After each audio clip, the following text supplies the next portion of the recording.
প্রায় আড়াই ঘন্টা পর রাজধানীর হাজারীবাগের ফিনিক্স লেদার কমপ্লেক্সে লাগা আগুন নিয়ন্ত্রণে এসেছে। ফায়ার সার্ভিসের ১২টি ইউনিটের প্রচেষ্টায় আগুন নিয়ন্ত্রণে আসে। হতাহতের ঘটনা না ঘটলেও আগুনে কয়েক কোটি টাকার ক্ষতি হয়েছে দাবি করেছেন ব্যবসায়ীরা। বিস্তারিত জানাচ্ছেন নাবিল জাহাঙ্গীর। নিমতলী থেকে সিদ্দিক বাজার ট্র্যাজেডি। অগ্নি দুর্ঘটনা যেন পুরান ঢাকার মানুষের নিত্যসঙ্গী। এবার অগ্নিকাণ্ডের শিকার হাজারীবাগের ফিনিক্স লেদার কমপ্লেক্স। শুক্রবার দুপুরে জুমার নামাজের পর ৭তলা ভবনটির ৫ম তলায় আগুনের সূত্রপাত।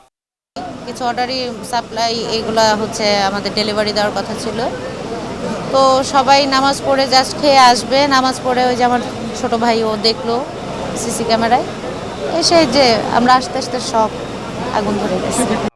ভবনটিতে চামড়ার গুদাম ও ছোট ছোট জুতা এবং প্লাস্টিক কারখানা থাকায় দাহ্য পদার্থের কারণে আগুন দ্রুত ছড়িয়ে পড়ে। ক্ষতিগ্রস্ত হয় ৫ম, ৬ষ্ঠ ও ৭ম তলা। আমার এলে হ্যান্ডিক্রাফটস গিফট আইটেমের অ্যারাউন্ড ১.৫ কোটি টাকা যা মেশিন টেশিন ছিল। আমার ১৮ বছরের অর্জন, আমার ২৩ বছরের প্রতিষ্ঠানের বর্ষ, আমার কর্মজীবনের ৩৫ বছর সব শেষ। ফায়ার সার্ভিস কর্তৃপক্ষ বলছে, ফিনিক্স লেদার কমপ্লেক্সে পর্যাপ্ত ফায়ার সেফটি ছিল না। বারবার নোটিশ দিলেও ব্যবস্থা নেয়নি কর্তৃপক্ষ।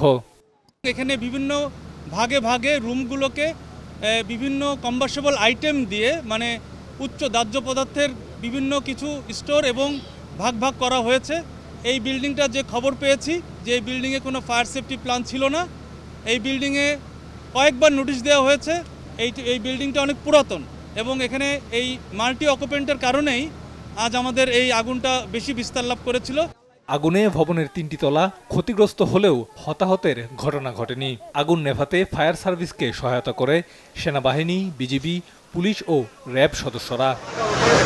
নাবিল জাহাঙ্গীর, বাংলা ভিশন, ঢাকা।